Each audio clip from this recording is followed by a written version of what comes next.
Shalom, shalom, shalom. Nous sommes à l'émission Allons en eau profonde. Bien-aimés, dans quelques heures,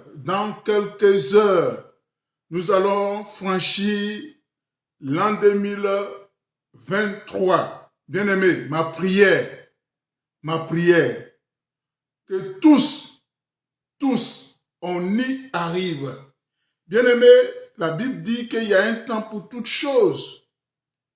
Je sais que cette année, tu as vécu les moments de pleurs, mais que l'année 2023 qui pointe à l'horizon, que Dieu met la joie dans ton cœur. C'est pourquoi je vais te proposer un des titres de l'album Mes yeux sur Jésus. Un des titres, Jésus essuiera tes larmes. Bonne écoute.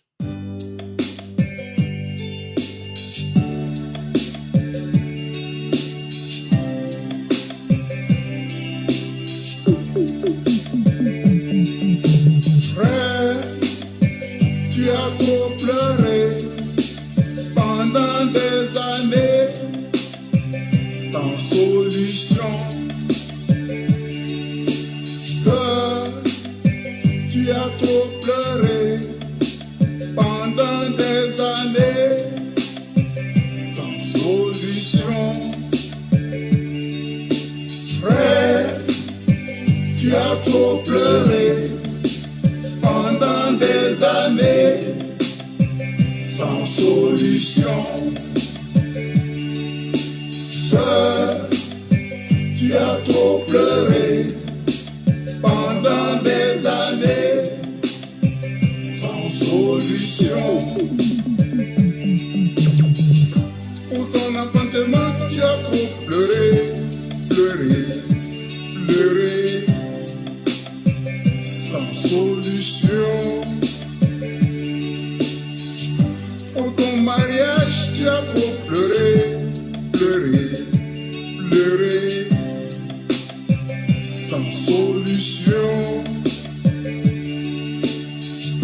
Pour ta guérison, tu as trop pleuré sans solution. Pour ton foyer, tu as trop pleuré sans solution. Pour ton travail, tu as trop pleuré sans solution. Pour ta situation, tu as trop pleuré sans solution. Anne aussi, elle a pleuré pendant des années. Sois bénie, la sœur. Solution. Dans les prières, quand elle s'est levée, elle a reçu sa solution. Des fois aussi, tu seras exaucé. Dans les prières, quand elle s'est levée, l'Éternel a essuyé ses larmes. Des fois aussi, tu seras exaucé. Maman Yafi, la grâce du Seigneur se repose sur toi. Le seul Dieu qui ne joue jamais, c'est Jésus-Christ. Ma soeur Sonia, Dieu te bénisse. Je ne connais pas la grâce de Dieu se réjouit sur ta vie. Mais laisse-moi te dire que mon Dieu essuiera tes larmes. Frère, tu as trop pleuré pendant des années sans solution. Sœur, tu as trop pleuré pendant des années sans solution. Il essuiera tes larmes. Tu as trop pleuré, Jésus essuiera pendant des années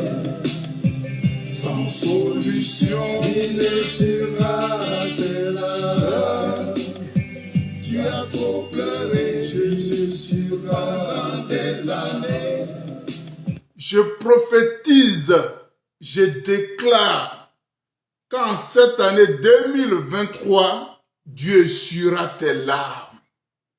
Dieu essuiera tes larmes.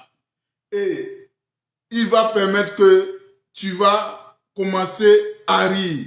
Bien-aimé, si Dieu a permis que Anne a commencé à rire, si Dieu a permis que Sarah a commencé à rire, Dieu va permettre que tu vas commencer à rire.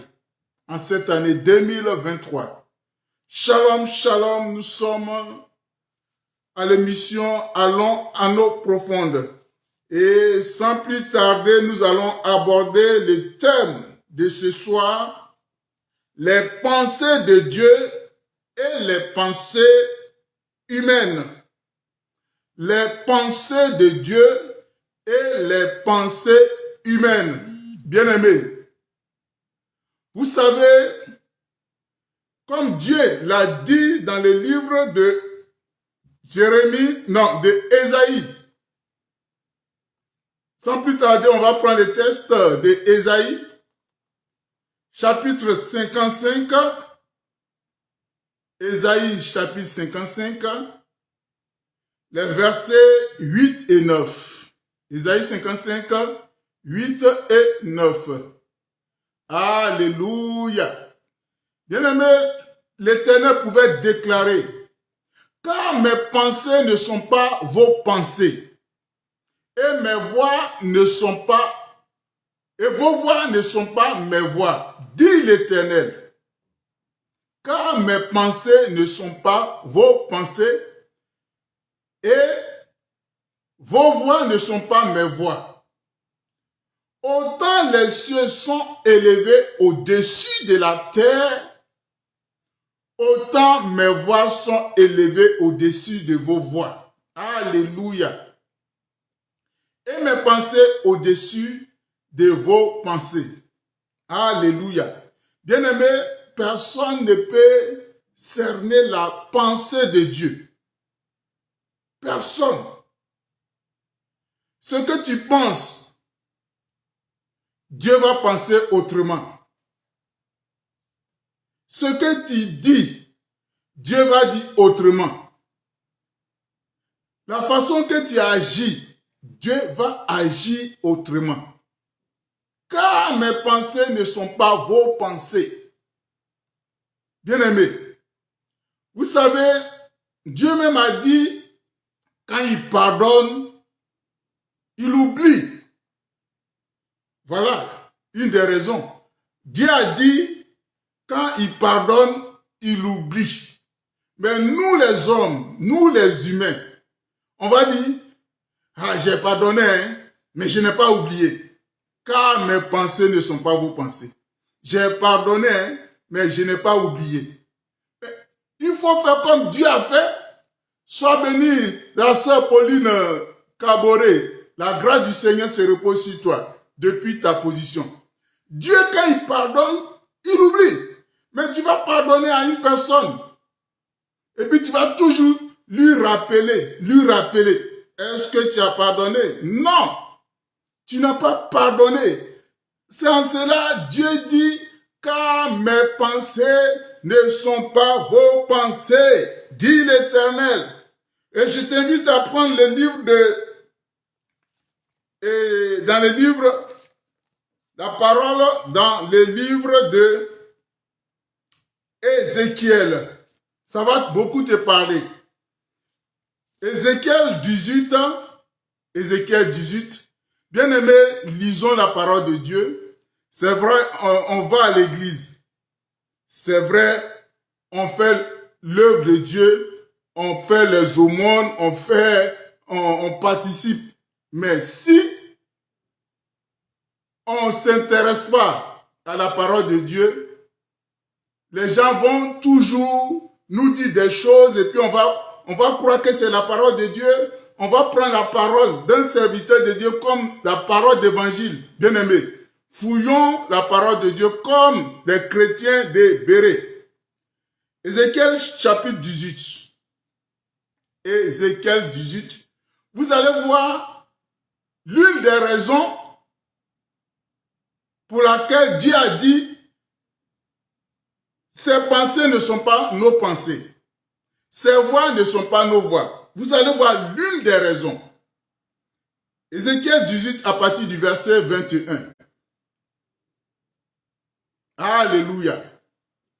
La Bible nous dit, si le méchant revient de tous les péchés qu'il a commis, est-ce que tu écoutes? Est-ce que tu comprends? Si le méchant revient de tous les péchés qu'il a commis, s'il observe toutes mes lois et pratique la droiture et la justice, il vivra, il ne mourra pas. Toutes les transgressions qu'il a commises seront oubliées. Voilà. Il vivra à cause de la justice qu'il a pratiquée. Ce que je désire, est-ce que le méchant meurt? Dit l'Éternel. L'Éternel, n'est-ce pas qu'il change de conduite et qu'il vive? Si le méchant se détourne de sa justice et commet... Non, voilà. Maintenant, si le juste se détourne de sa justice et commet l'iniquité, s'il imite toutes les abominations du méchant, vivra-t-il? Toute sa justice sera oubliée parce qu'il s'est livré à l'iniquité et au péché. À cause de cela, il mourra. Je vais te dire ça en français facile. Dieu dit, supposons, tu vis bien et arrivé un moment, tu as commencé à pécher. Et tu continues à pécher. Toi, tu vas mourir. Mais la personne qui autrefois commettait les péchés, commettait des abominations, et puis il s'est repenti, il dit, vraiment ce que je fais, c'est pas bien. Il faudrait que je suive la voie de Dieu. Cette personne vivra.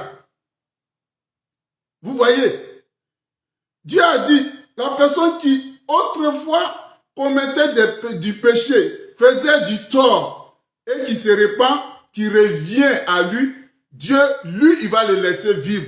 Mais toi qui as bien vécu, autrefois tu faisais ce qui était bien et puis tu t'es détourné. Toi, tu vas mourir. Mais voici ce que le peuple de Dieu va dire. Il dit non, ce que Dieu dit là, c'est pas bien. Ce que Dieu dit, c'est pas bien. Vous voyez? Mes pensées ne sont pas vos pensées. Mes voix ne sont pas vos voix. Et je continue. Le verset 25. Vous dites, la voix du Seigneur n'est pas droite. Vous voyez comment Dieu peut contester la voix de Dieu. L'homme peut contester la voix de Dieu. Et de nos jours aussi, on conteste la voix de Dieu. Vous dites la voix du Seigneur n'est pas droite. Non, la personne qui s'est repentie, qui a commencé à bien vivre, bon, vous voulez qu'il meure ou bien? Vous voulez que la personne meure ou bien? Et ça, c'est la pensée humaine. Oui, cette personne a tué telle personne. Cette personne a fait ceci. Cette personne a fait cela. Maintenant, cette personne s'est repentie. Et cette personne a commencé à bien vivre.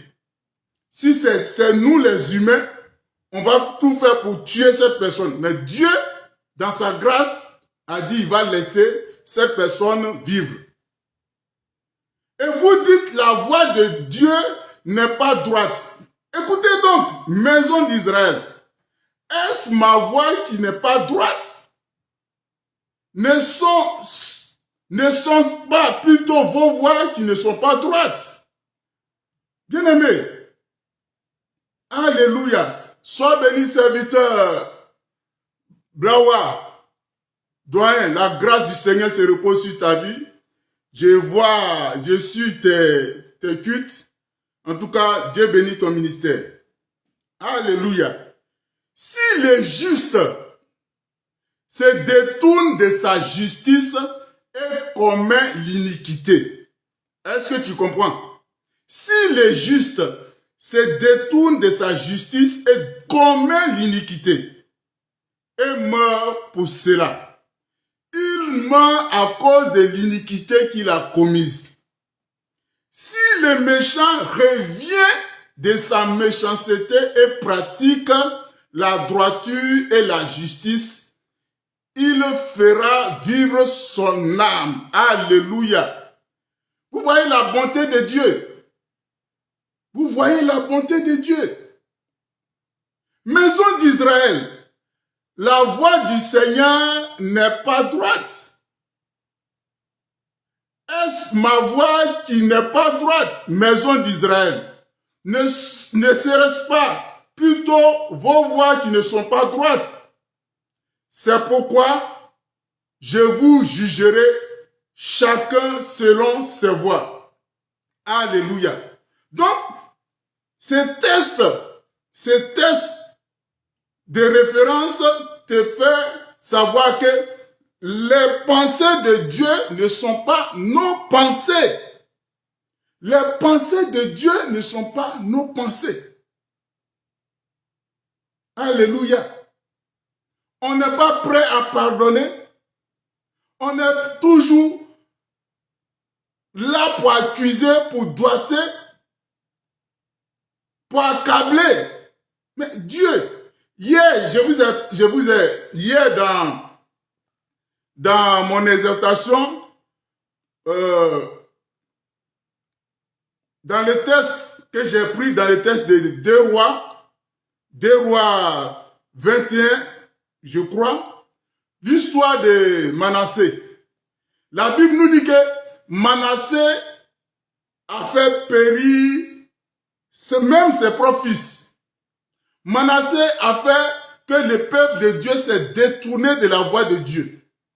Et à cause de cela, Manassé a été déporté. Mais Manassé s'est humilié.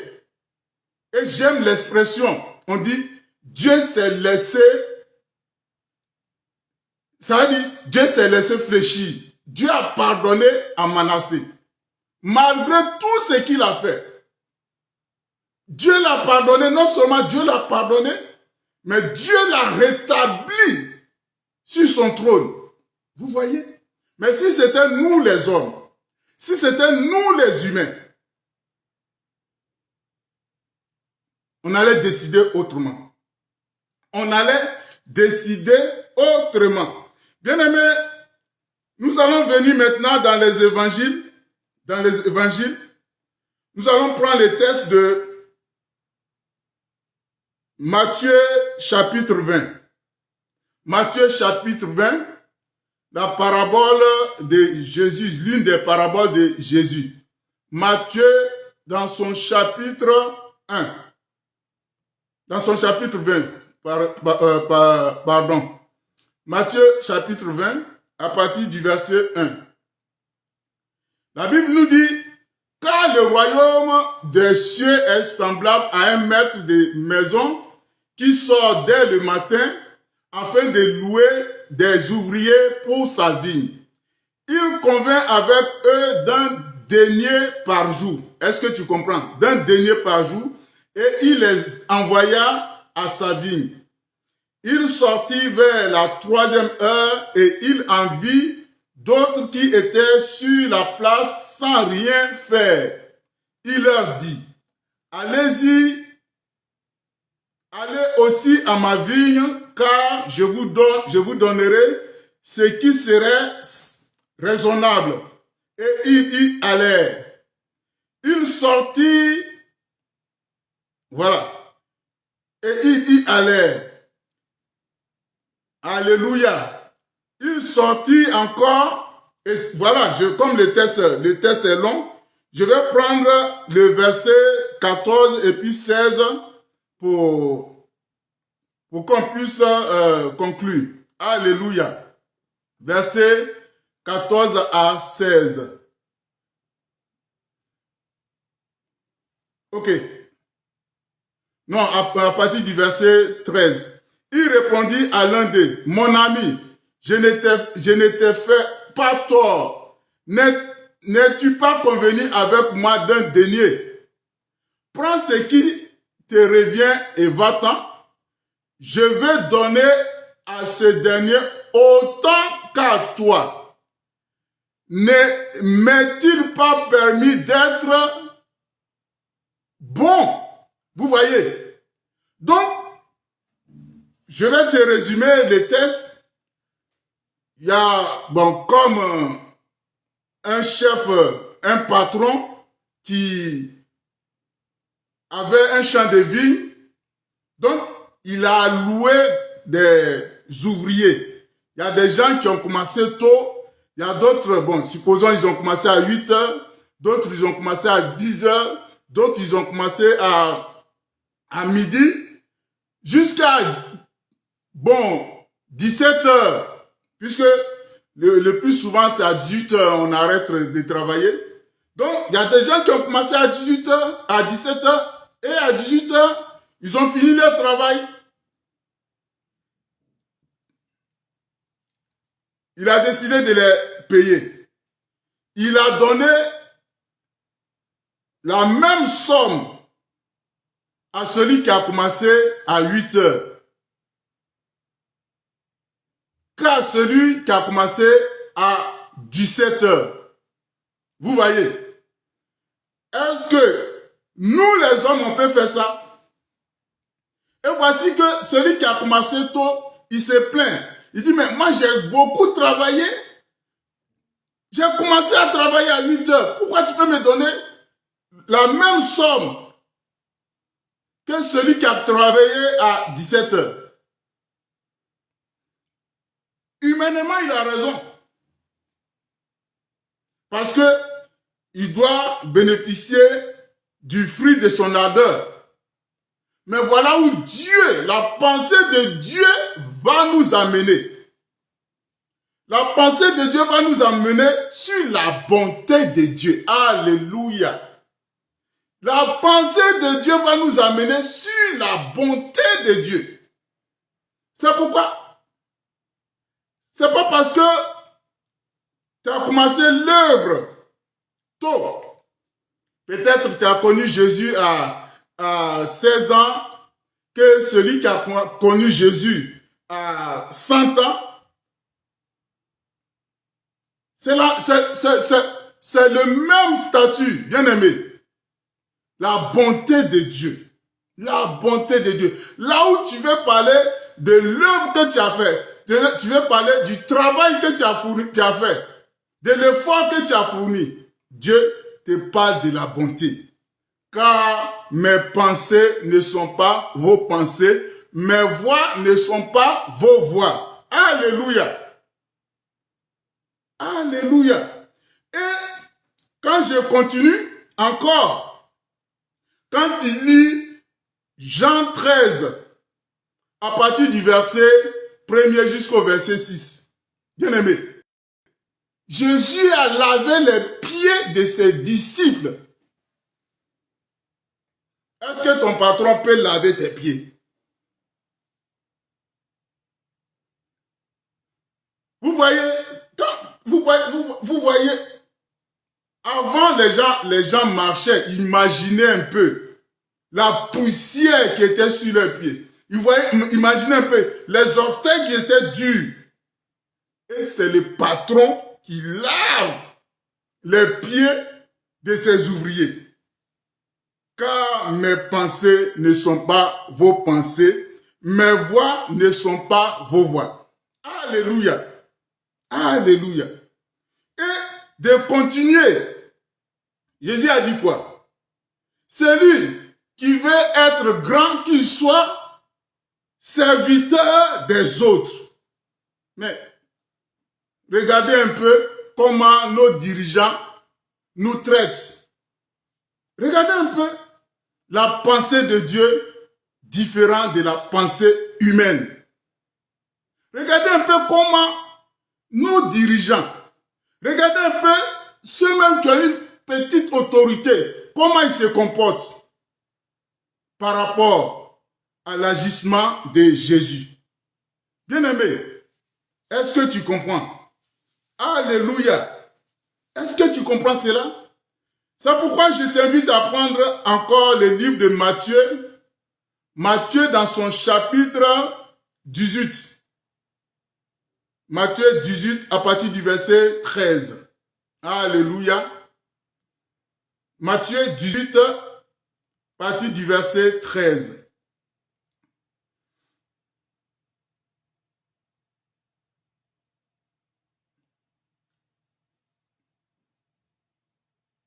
Alléluia. Non, Matthieu 16 au moins. Excusez-moi. Matthieu 16 à partir du verset 13. La Bible nous dit, Jésus étant arrivé dans le territoire de Césarée de Philippe, demanda à ses disciples, qui dit-on que je suis? Moi, le Fils de l'homme. Il répondit, l'un disent que tu es Jean-Baptiste, les autres Élie, les autres Jérémie ou l'un des prophètes. Bon, je vais sauter pour arriver là où Simon-Pierre a dit. Verset 15. Et vous, leur dit-il, qui dites-vous que je suis? Simon-Pierre répondit, tu es le Christ, le Fils du Dieu vivant. Jésus, reprenant la parole, lui dit, tu es heureux, Simon, fils de Jonas, car ce ne sont pas la chair et le sang qui t'ont révélé cela, mais c'est mon Père qui est dans les cieux. Et moi, je te dis que tu es Pierre, et sur cette pierre, je bâtirai mon église, et que les portes du séjour des morts ne prévaudront point contre elle. Je te donnerai les clés du royaume des cieux. Ce que tu liras sur la terre sera lié dans les cieux, et ce que tu délieras sur la terre sera délié dans les cieux. Maintenant, là où c'est intéressant, alors, il recommanda aux disciples de ne pas dire à personne qu'il était le Christ. Dès lors, Jésus commença à leur faire connaître qu'il fallait qu'il allât à Jérusalem, qu'il souffrit beaucoup de la part des anciens, des principaux sacrificateurs, des scribes, qu'il fut mis à mort et qu'il ressuscita le troisième jour. Pierre l'ayant pris à part, s'est mis à le reprendre. Pierre a repris Jésus et dit, à Dieu me plaise, Seigneur, cela ne t'arrivera pas. Mais Jésus se retourna et dit à Pierre, arrière de moi, Satan, tu mets en scandale, car tes pensées ne sont pas les pensées de Dieu, mais celles des hommes. Alléluia. Car tes pensées ne sont pas les pensées de Dieu, mais celles des hommes. Bien-aimés, tout Israël attendait le Messie. Tout Israël attendait leur Rédempteur, celui qui devait venir pour les libérer du joug de la servitude des Romains. Mais voici que Pierre a eu cette révélation parce que Pierre a reconnu que Jésus était le Messie, était le libérateur, était celui qui devait venir sauver Israël. Voici un sauveur. Pierre s'attendait à ce que Jésus prenne peut-être un cheval, un guerrier pour venir libérer son peuple. Voici le libérateur qui se dit, oui, il faudrait que j'aille à Jérusalem, que je me laisse prendre, que je meure. Il dit, mais attends.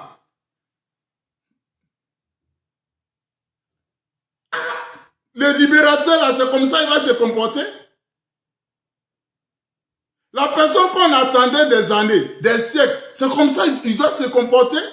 Ça, c'est la pensée humaine. C'est la pensée humaine. C'est en cela, Jésus-Christ a repris Pierre. Ça, tu as des pensées humaines. Moi, là, je suis venu pour libérer tout le monde. Et je dois passer par là. Bien-aimé, il y a des fois, Dieu fait les choses, des choses qu'on ne peut pas imaginer. Et c'est ce que Jésus était en train de leur dire. Il faudrait qu'il aille pour souffrir, pour sauver l'humanité. Mais Pierre a vu autrement. Les pensées de Pierre étaient contraires de la pensée de Dieu. Alléluia. Les pensées de Pierre, humainement, étaient contraires à la pensée, aux pensées de Dieu. Bien-aimé, mais est-ce que tu sais que toi et moi, on peut avoir les mêmes pensées que Dieu? Je te pose cette question. Est-ce que tu sais que toi et moi, on peut avoir les mêmes pensées que Dieu?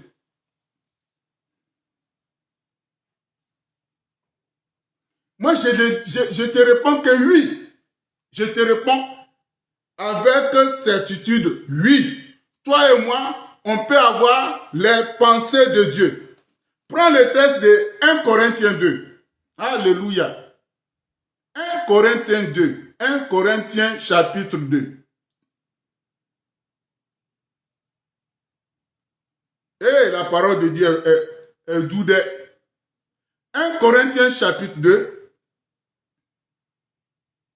Alléluia. Alléluia.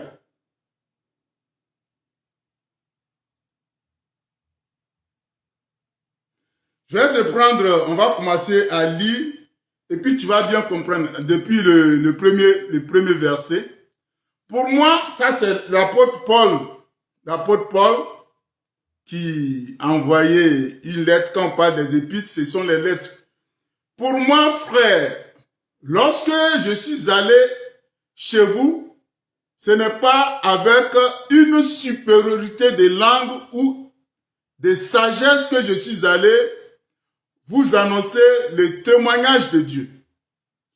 Car je n'ai pas eu la pensée de savoir parmi vous autre chose que Jésus-Christ et Jésus-Christ crucifié. Moi-même, j'étais auprès de vous dans un état de faiblesse, de crainte et de grand tremblement. Et ma parole et ma prédication ne reposaient pas sur des discours persuasifs de la sagesse, mais sur une démonstration d'esprit et de puissance, afin que votre foi fût fondée non sur la sagesse humaine des hommes, mais sur la puissance de Dieu.